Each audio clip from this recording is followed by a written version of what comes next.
toimub kraana vedamine oma sünnikodust järgmisesse punkti. Ta on eriline eelkõige selle poolest, et Eestis taolist kraanat mitte kunagi varem tehtud ei ole.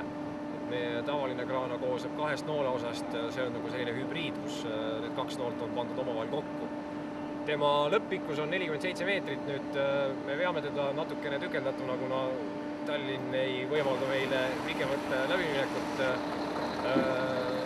47 on kogu pikkus, mis me Eestist ära saadame.